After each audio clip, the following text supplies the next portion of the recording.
everyone, and welcome back to the Smart Tea podcast, where we talk about the lives of scientists and innovators who shape the world. I'm Aarati.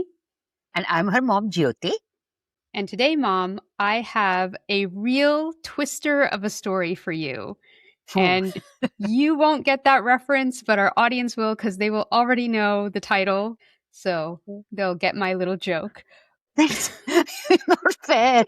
You know I don't like flying into things blind. And everybody else knows a secret that I don't.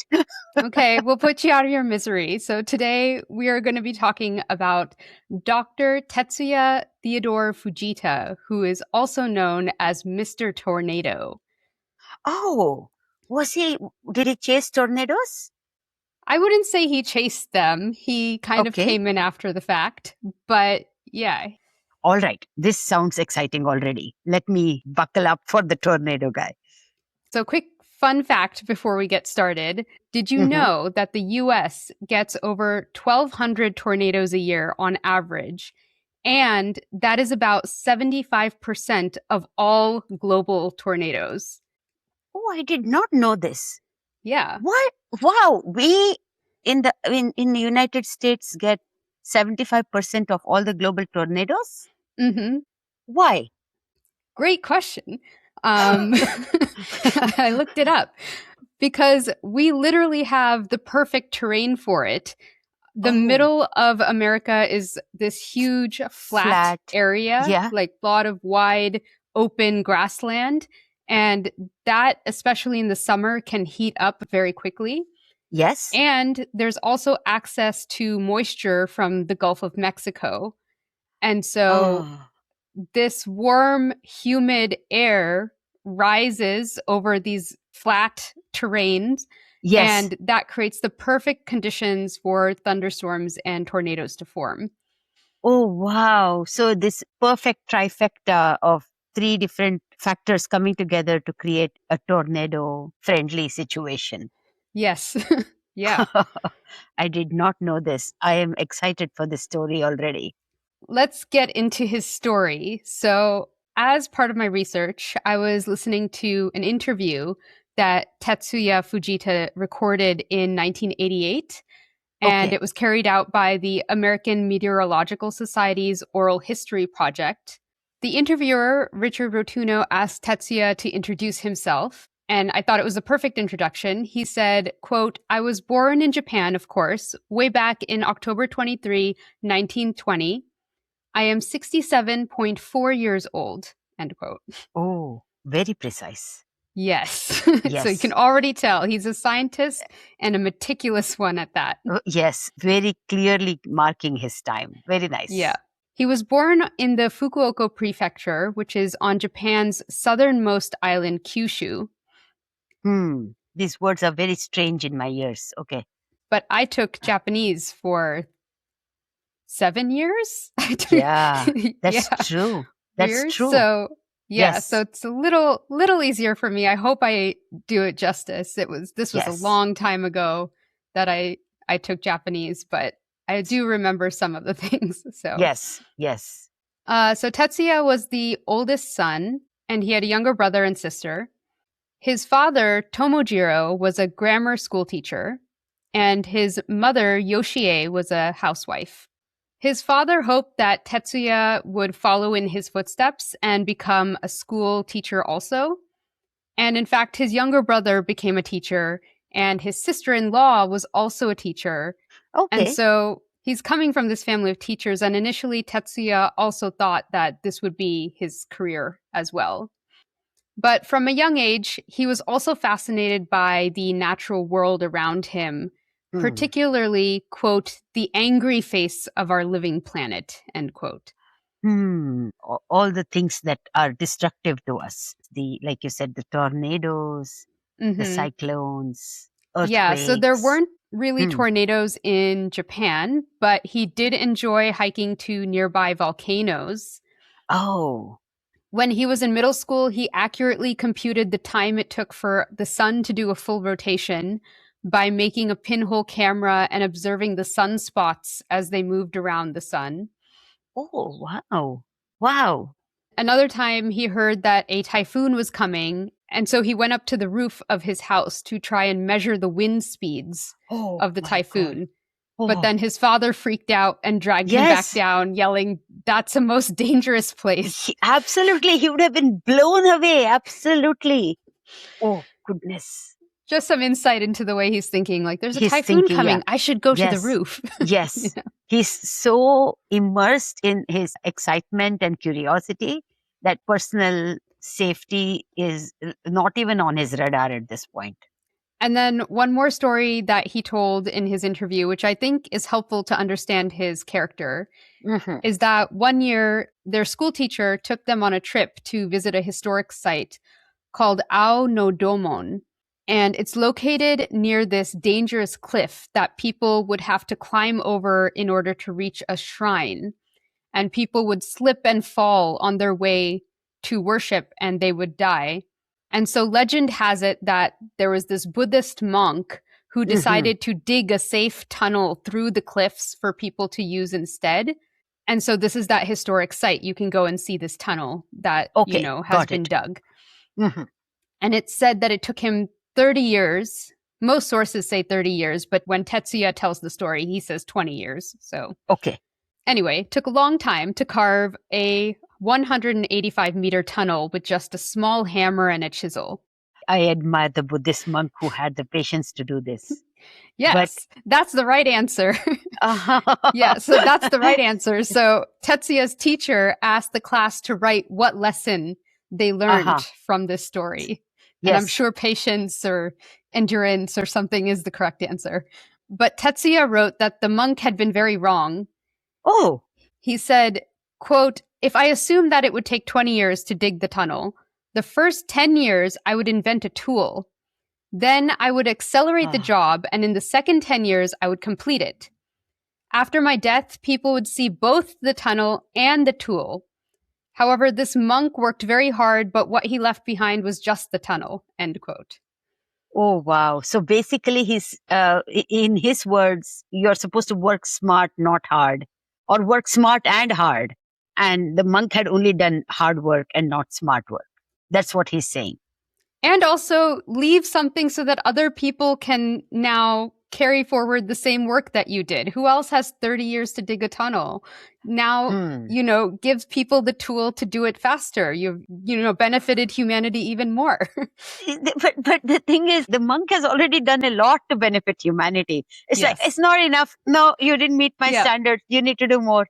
He has a high bar. He does. Okay. Unfortunately, on this occasion, he did not meet his teacher's high bar. He got a D on that paper. Makes sense. Because this is almost like entitlement, I want to say, but not quite. It's a little too much hubris. I have met little kids who do that. They are bombastic sometimes, kids, and they say things like, "Oh, what? Oh, he got scared of the tiger. Oh, if I had been there, I would have fought with the tiger. If I had been there, I would have done this." Yeah. It's like, you don't know if you were actually in the situation. You don't know. And of course, those are the ones who run away first. But I'm just saying, I think my first idea would be to admire the monk. And hey, the monk was maybe not an engineer. He was not an inventor. Yeah. But this gives you a little bit of insight into his thinking, even at a young age, that this is what he was thinking. So I thought it was an important story. Yes. Unfortunately, both of Tetsuya's parents died when he was still fairly young. His father died in 1939, just before Tetsuya was getting ready to go to college. Yes. Tetsuya had been accepted to both Hiroshima College for Teachers and the Meiji College of Technology. But on his deathbed, Tetsuya's father told him to go to Meiji College, hoping that he would get some sort of higher learning there and become a high school teacher or some higher level of teacher than a grammar school teacher. Got it. Okay. So with his father's blessing, Tetsuya enrolled in Meiji College. And this decision actually probably saved his life, because if he had gone to Hiroshima... That's right. He would have been right there at the time of the atomic bomb. Yes. That is unbelievable serendipity for him. Yes, somehow his father's dying wish saved him. And then Tetsuya's mother passed away just 2 years later in 1941, leaving both Tetsuya and his siblings effectively orphans, although Tetsuya is technically 20 or 21 at this time. But you're Yeah. still a young child at So that time. young. 2021 Yeah. is just barely passing for adult at that point. And now you have two young ones who are kind of dependent on you now. That's right. Reminds me of my own dad who had faced the exact same situation. He was, Yes. I think, barely 24 when his dad died, and all his younger siblings were dependent on him. And the Mm-hmm. youngest one was 5 years old. And my dad basically raised him as if he were his own son. I Very can't hard. imagine. But when I was reading about Tetsuya, I was also thinking about my grandfather, especially when he said, he's 67.4. I was like, that's something my Yeah, grandfather would say. yes, I had the same thought, but I didn't want to digress. But this is just too coincidental. It's too many things are happening, which are and they belong to the same generation also, very similar generations. Mm-hmm. So, yeah, very reminiscent of my dad. Yes. Yeah. So Tetsuya also had to work very hard supporting both himself and his younger brother through college. His fees were partially covered by a scholarship, but he still had to get a tutoring job at night to make ends meet. However, he managed to continue his education. He majored in mechanical engineering, which he attributes to that monk story because he's like, hey, I better figure out how to build those tools if I'm going to That's right. be so Yeah. flippantly saying. But that's good. I mean, Yeah. that's a very positive point because he's putting his work where his mouth is. He's not Yeah. just finding criticism about other people. He's actually doing something about it. Yeah. So That's good. That's good. but he also started assisting a geology professor by Hmm. drawing topological maps of volcanoes in the area so that you could see what the land would look like if you had a bird's eye view. So Ah, this was another big part of his education that hmm. will come in handy as we go forward. Yes. He finished his BS in 1943, and after graduating, he stayed at the college for a few years as an assistant professor in physics, teaching Hmm. students and instructing them in the lab. Which is actually, I mean, I don't want to keep changing the topic, but that's exactly what your grandpa did as well. Oh, really? Completed college and became a assistant professor, teaching professor. Yeah, teaching assistant. Nice. Yeah, There and you in go. physics. Yeah, he did the same thing. Amazing. Yeah, yeah. It's almost like twin souls there. That's so cool. But then there was a major life changing event on August 6th, 1945. The US Mm, dropped an yes. atomic bomb on Hiroshima. And then 3 days later, on August 9th, the US came in with a second bomb. Yes, Nagasaki. Yes, but this bomb was actually initially intended for the city of Kokura, which was a major hub of Mm-hmm. transportation and munitions manufacturing. I And see. Kokura City was just 3 miles away from Meiji, where Tetsuya is.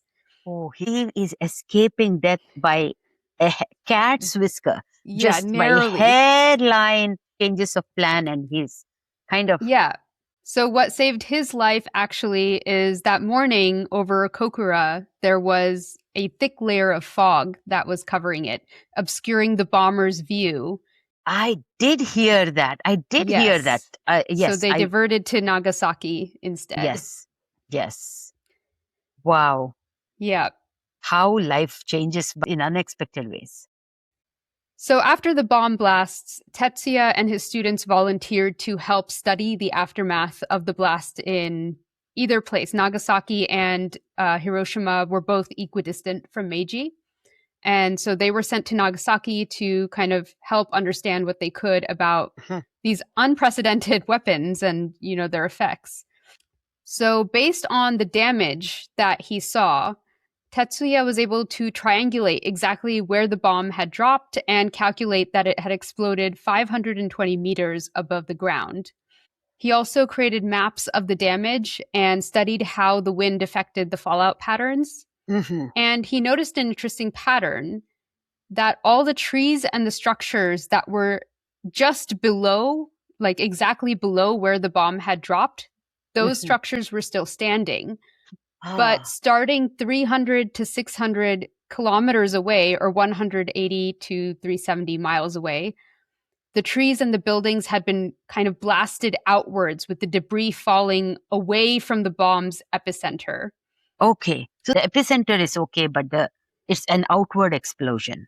Yeah, there was like charring and, fire just below, but the actual, like almost like a shock wave, he realized that if you looked at the damage from above, you Mhm. would see that all of it seemed to radiate outwards from a central point like a giant starburst. Yes. Okay. And what was most interesting to him was that some of this damage was reminiscent to damage that he had seen after big storms and typhoons. And Hmm. so this raised his curiosity again about severe storms. Yes. And in 1946, he got a government educational grant to study weather science. Ah, I see. I see. So he's looking at the bomb and he's like, what happened here is very similar to what is happening with tornadoes and things like that. And so I'll go study those and get a sense of what's happening in these Yeah, big. it roused his curiosity again, that childhood curiosity that he had about, standing on the roof in the middle of a typhoon and the Absolutely. destructive forces of nature. It Yes. kind of rose his interest in that again. Yes, yes. I mean, I go on YouTube a lot and I see storm chasers who just hop into their vehicle and start chasing tornadoes. Hmm. And he sounds like one of those. And it's very reminiscent to me of your other story that you told of Pliny the Elder. Oh, Um, yeah. and who Like, go towards the everybody volcano that's else, exploding. yeah, Yeah. I mean, everybody else is running away from Mount Vesuvius and its impacted areas, whereas Pliny takes a boat to go towards it.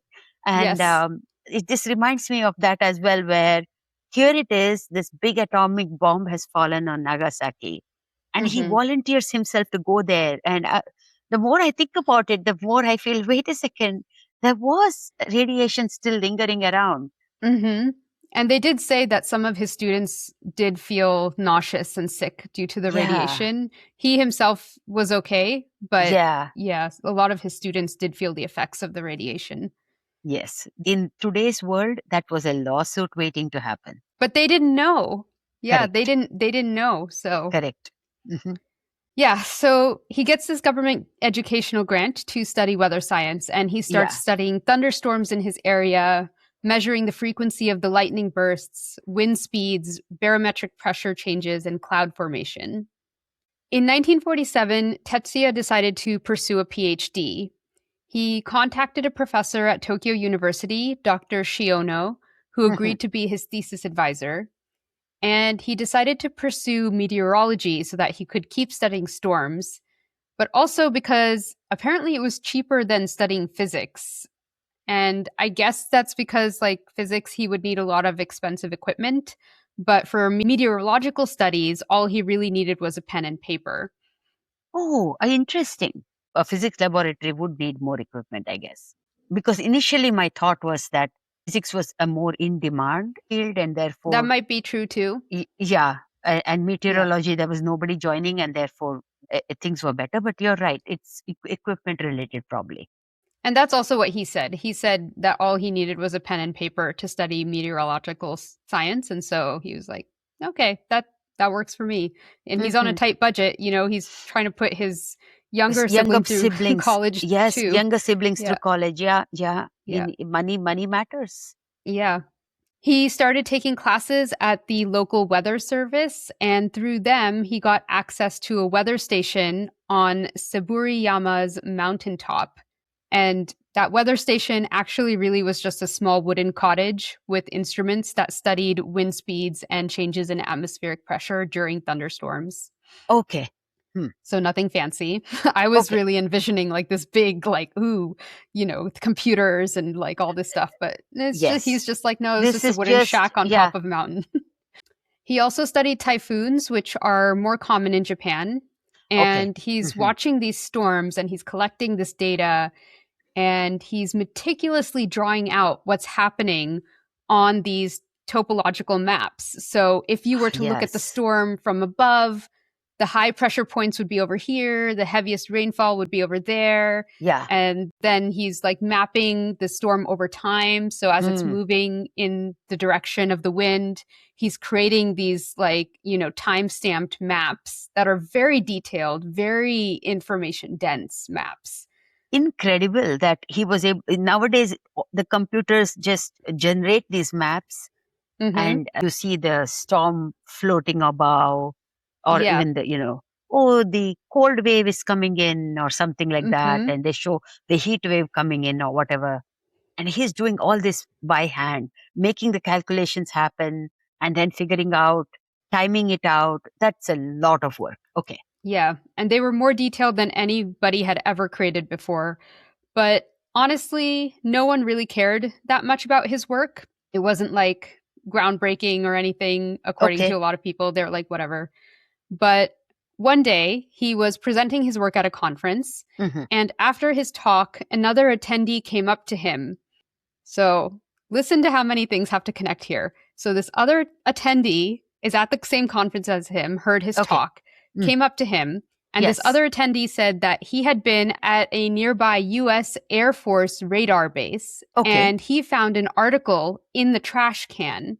And Tetsuya's talk apparently reminded him of what he had read in that article that he had pulled out of the trash, and told Tetsuya, go check that out.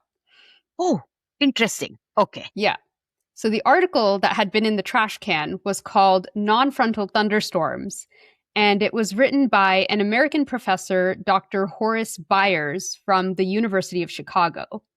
Dr. Byers was in charge of the Thunderstorm Project, which had been set up by the US in 1945 because thunderstorms were a huge hazard for pilots, which became abundantly clear during World War II. And so the project was set up to help predict, how thunderstorms are forming and their wind patterns so that we could keep our pilots safe. And it was using the latest advances in satellite imagery to do this. So Tetsuya gets a hold of this paper by Dr. Byers, and he realized that a lot of the work that Dr. Byers was doing was very similar to his own work. Nice. And so he started slowly, painstakingly translating his own work into English so that he could send it to Dr. Byers and set up a correspondence. Oh, goodness. He's a really hard worker. Yeah. And for so many little pieces to come together, for something to be in the trash can, for somebody who understands this to actually read it, and then be in the same conference where Tetsuya was talking about and connect the two and say, here, you guys need to talk to each other. Beautiful. It's just remarkable.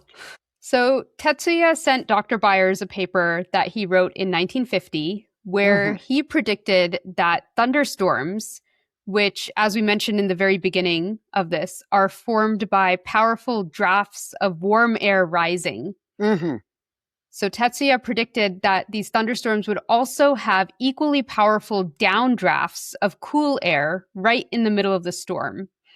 And so he sent this prediction to Dr. Byers that this is what I'm observing and this is what I'm thinking.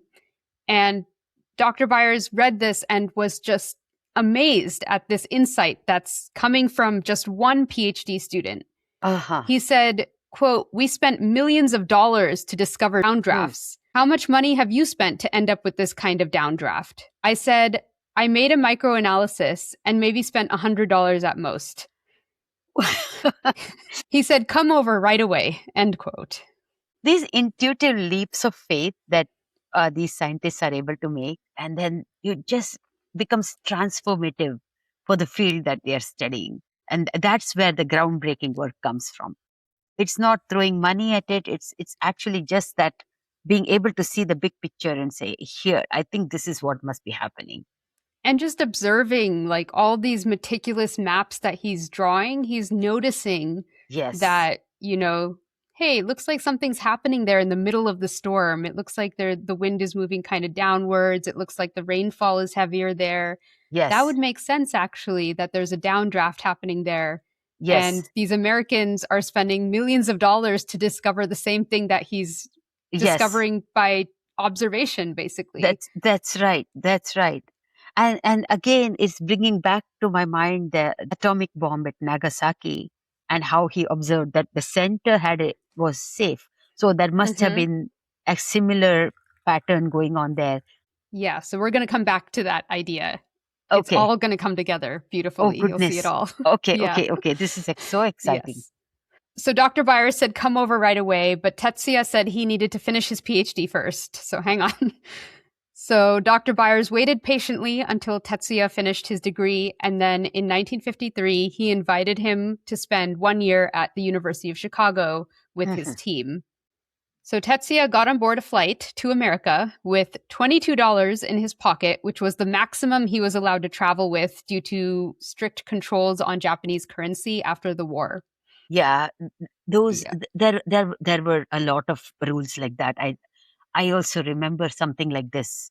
I don't remember the number, but when I came to America, I couldn't bring a lot of money. I didn't have a lot of money, so there was India not. and the US weren't even at war or Yeah, anything. exactly. Yeah, we weren't there was even nothing. fighting. Yeah, we had been friends, but that was not. No, there were a lot of there were restrictions from the Indian side as well. Because they didn't want. And I they think didn't, this was also from the Japanese side. Yeah. Yeah, because these are countries that have been affected so badly, right, by the war. So now they want it's basically that protection. Don't take our money and run away with it. Because what's the money? When Tetsuya is going to go to America, what money is he going to take with him? He's going to take Japanese money converted into dollars. That means Japanese money is leaving and going away. And they don't want to see that. So yeah, there are a lot of restrictions like that. $22 in 1953, you said? It's equivalent to about $268 today. Okay. Brave man. Yeah. Yes. What are you Okay. going to do with that? Yeah, maybe get a couple of meals at the way inflation At is the rising most. right now. So he starts working with Dr. Byers' team in Chicago. And after that year was up, Dr. Byers was like, why don't you stay? Maybe just one more year. And he ended up staying for 2.5 years before he went back to Japan. But he only stayed in Japan for 9 months because Dr. Byers called him back again in 1957. Obviously, his brilliance was just amazing. So Dr. Byers is like, you are my guy. Yes, come back. Come how back do we and work make with this me. permanent? How do we make this happen? And so in 1957, Dr. Byers positioned him as a research professor, which was not a faculty position, but still, it took Tetsuya just 3 years to reach the rank of full professor. Wow. But I have to say, I am impressed because I think they are just coming out of World War II. They were not too friendly with the Japanese. So I can see that there would be discrimination in some places. And yet his brilliance is recognized. So Yes. I commend that. I'm Yes. respectful of that kind of non-discriminative thought process. Yeah. And I think great scientists are like that. They understand that great science can come from anywhere. And politics and science are two different things in most cases.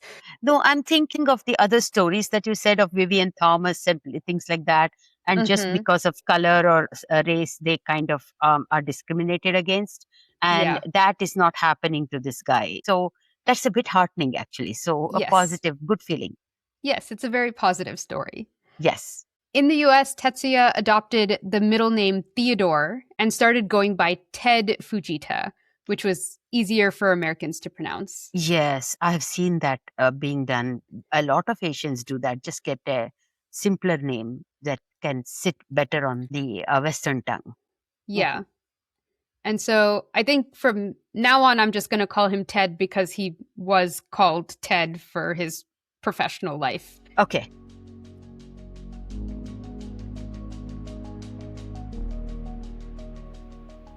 Hi, everyone. Aarati here. I hope you're enjoying the podcast. If so, and you wish someone would tell your science story, I founded a science communications company called SciComm, that's SYKOM, that can help. SciComm blends creativity with scientific accuracy to create all types of science communications content, including explainer videos, slide presentations, science writing, and more. We work with academic researchers, tech companies, nonprofits, or really any scientist to help simplify your science. Check us out at scicommer.com. That's SYKOMMER.com. Okay, back to the story.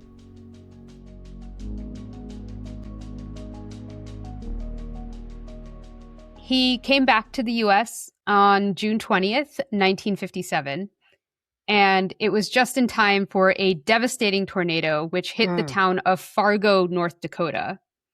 The thing was, no one could really quantify how bad the tornado had been. Like, people didn't know how big it was compared to other tornadoes. They knew it was devastating, but they didn't know what the wind speeds were. They didn't know how destructive it was compared to other tornadoes. And so, after the fact, after the tornado, Ted goes to North Dakota and he starts piecing together clues from the destruction, like a detective at a crime scene. And so then, you just imagine this Japanese man who's walking around your town all of a sudden in Fargo, North Dakota. So all the residents are curious. They're like, who the heck are you? And as soon as they heard that he studied tornadoes, they started giving him photographs that they had taken of the storm as it was approaching. And then local TV stations sent him footage that they had captured of the storm. And so he's able to use all of this, the damage that he's assessing and the photographs and the, TV footage. He's able to put together this kind of simulation of exactly how the tornado formed and its path through Fargo and the intensity and wind speeds of the tornado at different points. So he's able to just reconstruct the storm's entire life cycle. Yeah. It's practically like, detectives walking around a crime scene and everybody comes out and says, I know a piece of information. Here you go. And then the detective is able to piece the crime scene together. Yeah. And he was even able to make a motion picture using all the photographs that he had collected showing the storm's movement. And it's like the first motion picture of a tornado, basically. Of a tornado. That is really something. He collected a lot of information. And there's so much math that was involved, I'm sure, also because, people are living and getting these pictures from different points around the city. So he has to figure out, like, okay, you took this picture from this side of the tornado, you took that picture from that side of the tornado, but 5 miles further than this guy. So it's just like, oh my gosh, so much math, so much is going on. That's right. You have to do. So he puts all of this together and he published his findings in a landmark paper in 1960 called A Detailed Analysis of the Fargo Tornadoes of June 20th, 1957. In this paper, he introduced several terms that scientists still use today, like wall cloud, which is the large cloud where the funnel of the tornado forms, tail clouds, which kind of look like tornado funnels but are more like horizontal and move into the storm, and they can be used as an indicator for potential severe storms. And then also collar cloud, which is kind of like a ring of clouds that appears around the tornado's wall cloud. This is almost like, establishing the Richter scale for measuring earthquakes. That's the level of complexity and detailed analysis that he has created. Like somebody, or even, Celsius figuring it out. This is how you measure temperature. You're getting a little ahead, but okay. Yes, exactly. Yes, but the points are zinging in my brain. I'm making those connections. He's at that level practically. He's establishing the field basically. He is.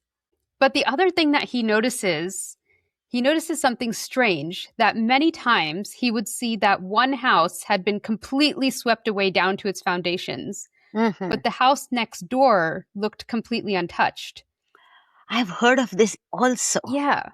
So he was like, how is it possible that this, huge, massive tornado comes by, but only does very selective damage? Yes.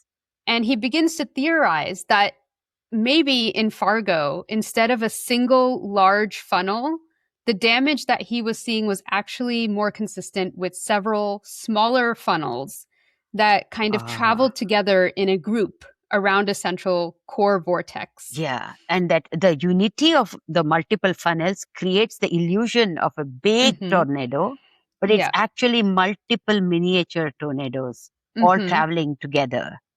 So he got a lot of pushback for this idea. He said, quote, People take lots of pictures of a nice tornado, which is one funnel. How can I say that there's a small vortex running around, dancing around? That's what my aerial photos and survey indicated. I never saw the vortex, but not to have seen something does not mean that such a thing does not exist. I don't want to identify who argued about it, but the argument came from all directions to Chicago. They said, "You're dead wrong." But I still pursued my concept, and whenever I went out, I tried to look for or take pictures of tornadoes, but unfortunately, I hadn't seen any tornadoes at the time. My idea was actually recognized by a TV station. Lots of TV stations told me that they saw some several fingers hanging down, but they couldn't tell if the cloud was rotating or not. It may not have been rotating. All of a sudden, when we had a super outbreak of tornadoes, April 3rd to 4th, 1974, Indianapolis TV station sent me a beautiful 16 millimeter picture, a movie that showed my suction vortices dancing around, and I went to the spot to find exactly what I expected. One house was damaged, the one right next to it was standing untouched. Houses located in between the path of the suction vortices left standing confirmed everything. End quote. Wow. Wow. That is everything coming remarkably beautifully together. These TV stations have the equipment in place already to capture the exact images that prove what he's talking about. And his idea of saying, just because you didn't see it doesn't mean it doesn't exist. And that's such a profound concept in so many different walks of life, actually. And you miss a lot in life if you don't make those more intuitive leaps. Yeah. And so basically, he had proposed this idea in 1960 in his paper, and then he had to wait until 1974 for footage that proved him correct. So for 14 years, he has to fight the naysayers. Yeah. But still, during that time, he had been highly successful in his other work, and he really became known as the forefront storm damage detective. As the long quote that I just said alluded to, he had progressed to flying around areas that had been hit by tornadoes and surveying the damage aerially. In 1964, he became director of the Satellite and Mesometeorology Research Project at the University of Chicago.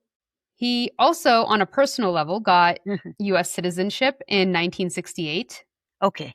He also got married to a woman named Sumiko Yamamoto, who went by Susie for the Americans. Not a lot is known about her or their relationship. They were super private about their personal life. In that interview for the American Meteorological Society, Ted says he met her through a teachers' meeting because Sumiko had also come from a family of teachers. Nice. But I had a hard time pinning down exactly when they were married. Some places said 1945, other places said 1969. Some sources said that he had been married before, but got a divorce in 1968 and then married Sumiko in 1969. So there's but there's no indication of who his first wife was, if that's even true, that he was married for so I don't know. It was all kind of very confusing. Especially with him having migrated into this country and things who knows what the records were like that he left back home. And this is hard to chase and figure and I don't think he talked about it that much. But one thing, at least, that everyone agreed on was that Sumiko was an amazing partner for him. In the interview, Ted said, quote, "We had a little problem because when we got married, she thought she married a teacher.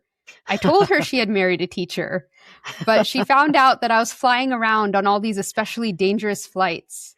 I tried to hide it, but she found out through somewhere and she said, 'You are living dangerously,'" end quote. Yes. But it seems that after she found out, she would regularly go with him to storm damaged sites, and they would both fly around together in these small Cessna airplanes and examine the damage from above. She took photos of the damage and became his partner in the field, basically helping him document everything. Wow, true soulmate. This is so funny because she's like, I thought I was marrying a teacher and you turned out to be this danger chaser. Okay, I'm going to come join Okay. you. That pivot. sounds good. I get it. Yeah. I All get right. it. Let's do it together. That's our together time. That's the hobby Yeah. we'll do If together. you're going to live dangerously, then I guess so am I. Here we go. Yes, Yeah. yes. That is so cute. Yeah. After years of collecting data and analyzing damage from countless storms, Ted, with a lot of help from Sumiko, developed a scale for rating the intensity of a tornado. Ah, that's why you were saying to hold on, because yeah, he did develop a scale. Yes. In 1971, he presented the Fujita Tornado Scale, or F scale, which categorized storms from F0, which were mild storms with winds of 40 to 72 miles an hour. Wait, for 40 to 72 miles an hour is a Mm-hmm. milestone. Okay, Yes, just a little bit of destruction, not much. just a bit of destruction. Okay, all right. Yeah. That's a mild one. Okay. And the scale went up to F5, which were highly destructive storms that could reach wind speeds of 261 to 318 miles per hour. Wow. Which is strong enough to lift trucks and cars and throw them around, strong enough to, Absolutely. tear down houses. Absolutely. Yes. Yes. So before, if someone had said, wow, that was a really strong storm, Mm-hmm. didn't really mean anything, because what does Yes. that mean? But now if someone said that was an F4 storm, people knew exactly what that meant, how strong it was, and how much damage could be expected. But hang on. When you say they are able to rate the storm and call it F0 to F5, do you have a scale to measure it on or some instrument to measure it on?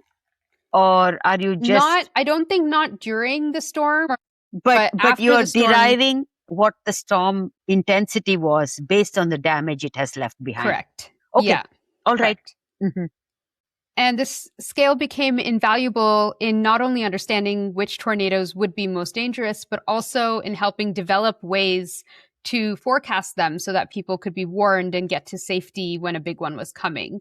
Yes. So, although the scale itself did not forecast anything, it was Yeah. instrumental in helping people after the fact assess the damage and then look back at what had happened Correct. and figure out, like, okay, what happened before that F4 storm, Yeah. so that next time when we see that again, we know what's coming.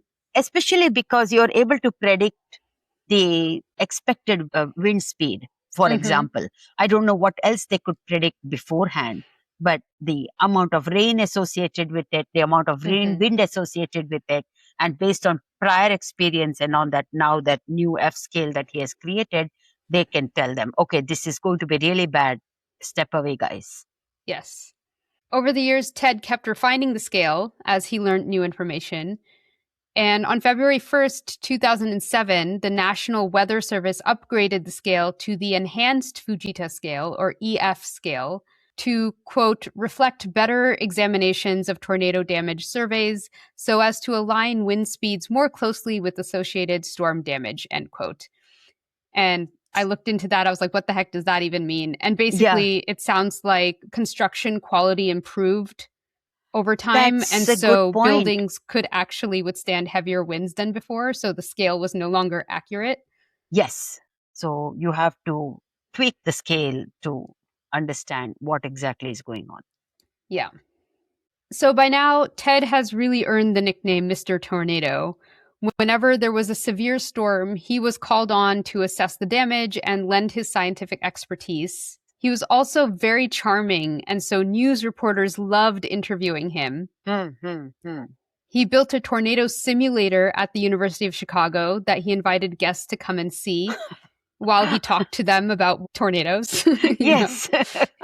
What else? Show and tell. Then in 1975, something really weird happened. A passenger flight, Eastern Airlines Flight 66, which was flying from New Orleans to New York City, suddenly crashed as it approached JFK Airport. It killed 113 of the 124 people that were on board. Oh. The crash happened at the same time that there was a severe thunderstorm approaching JFK. And although the aircraft had been warned of severe wind shifts, it was cleared to land because no one had realized that there was any extreme danger. Dozens of planes had landed safely just before. And actually, even after this plane crashed, other planes that were coming in continued to land safely. So, what happened to this one plane? Why did it Yes. crash?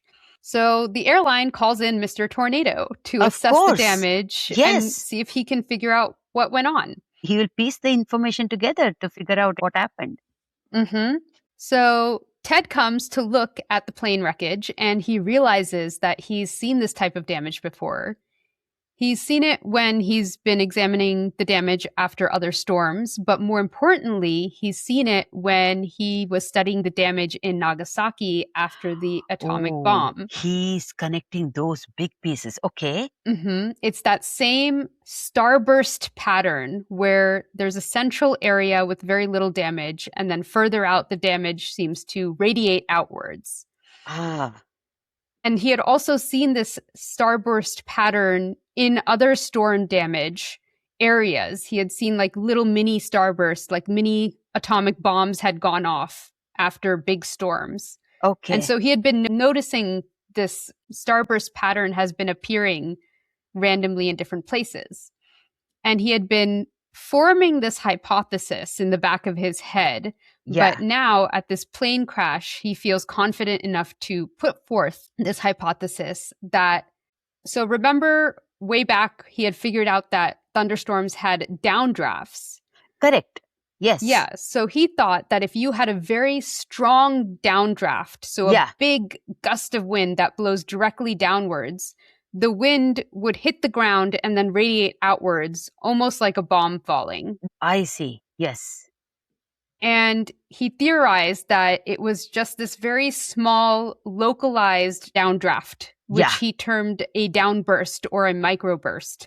And he theorized that that is what had hit the plane, sending it crashing to the ground. Unlike a downdraft, which, as the word draft implies, is slower and can kind of dissipate as it's moving downwards, a downburst is fast and explosive and it hits the ground. Yeah. And it can blast apart buildings. It can make airplanes crash. Yes. And actually, it can even sink ships, potentially. There was a yacht called the Bayesian that was owned by a British entrepreneur, Mike Lynch, in August 2024 that sank, partly due to a downburst, we think.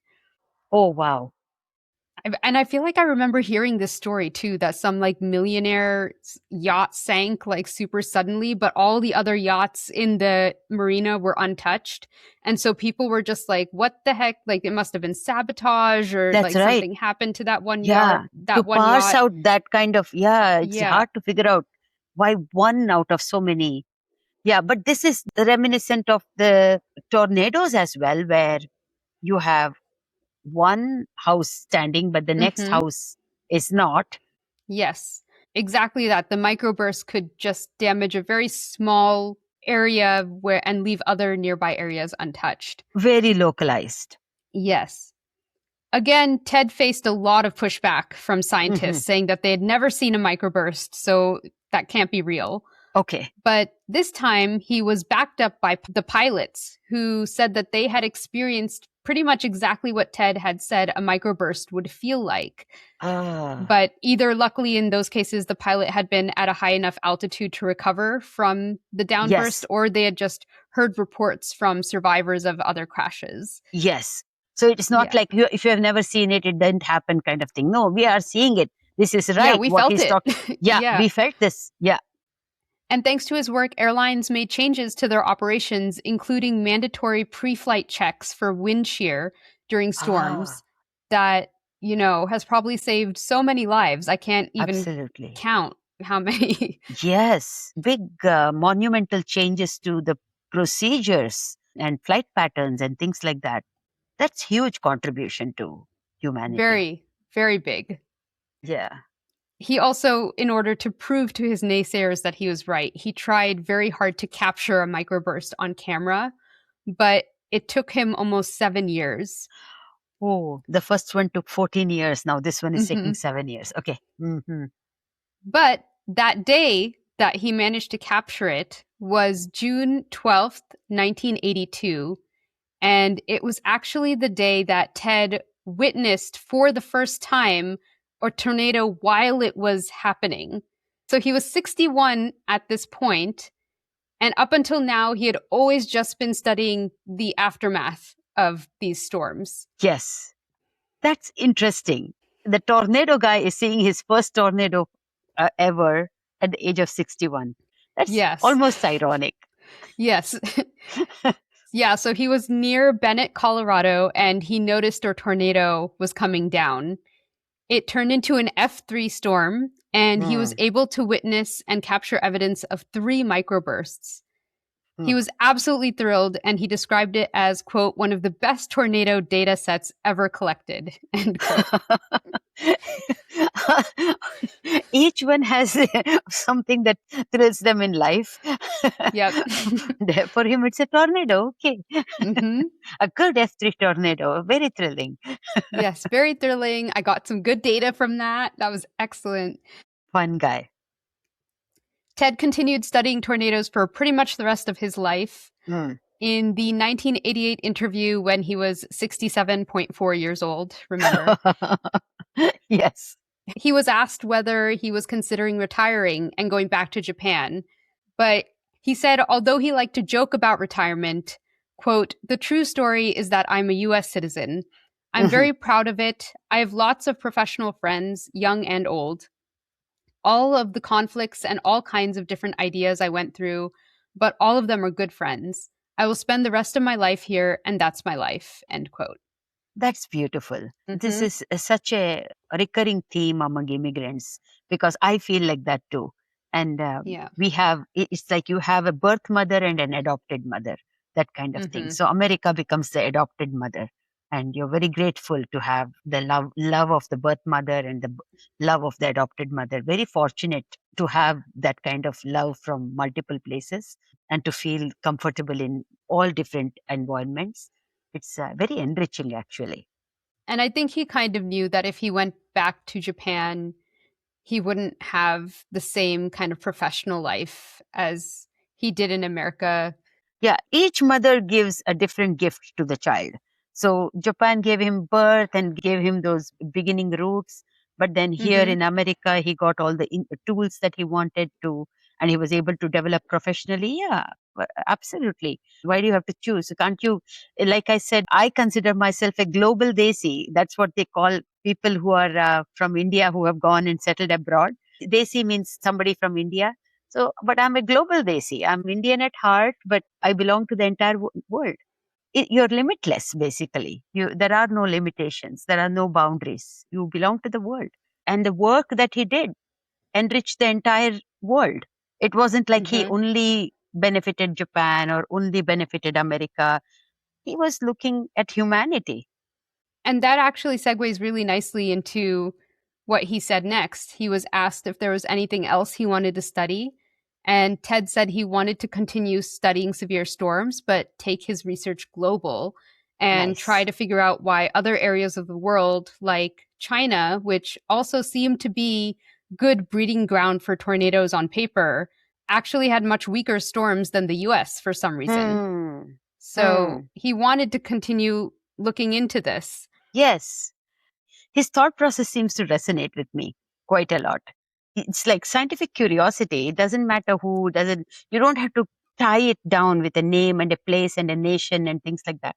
It's like, this is happening here and this is happening here. I want to study it all and figure Yeah. out why nature is so fantastic. Mm-hmm. Beautiful. He continued to teach lectures on climatology and headed the Wind Research Laboratory at the University of Chicago from 1988 until his death on November 19th, 1998, at the age of Mm. 78. After his death, Storm Track magazine and Weatherwise both published tribute articles telling his story. And in 2020, PBS aired a series called American Experience, and Ted Fujita was the subject of one of the documentary films in the Ah, series called Mr. nice. Tornado. Lovely. That's such a wonderfully positive story. Yeah, it was a good one. All his contributions were acknowledged. Right away, his genius was recognized by Dr. Bayer in Chicago. Well, first, he dodged death like twice from the atomic bombs. Amazingly. This is like the cat with 9 lives kind of thing. He's just missing death by a hair, Yeah. literally. And then after that, some guy picked an article out of a trash can and told him about it. Seriously. And so then when he makes a connection, the other guy is thrilled. He's like, let's be together, we'll build synergy. Come along, come along. Yeah. And he does. And then whatever he does, so the entire field is recognizing him and his genius. And that is very positive. Because we do go into dark stories. We just came off of a dark story of Alice Stewart and everything. So I'm just like happy that this is a very strongly positive one. Yes, absolutely. Thank you. One. Thank you for a good, fun story here. Thanks for listening. If you have a suggestion for a story we should cover or thoughts you want to share about an episode, reach out to us at smarttpodcast.com. You can follow us on Instagram, TikTok, and Blue Sky at Smart Tea Podcast and listen to us on Spotify, Apple Podcasts, YouTube, or wherever you get your podcasts. And leave us a rating or comment. It helps us grow. New episodes are released every other Wednesday. See you next time.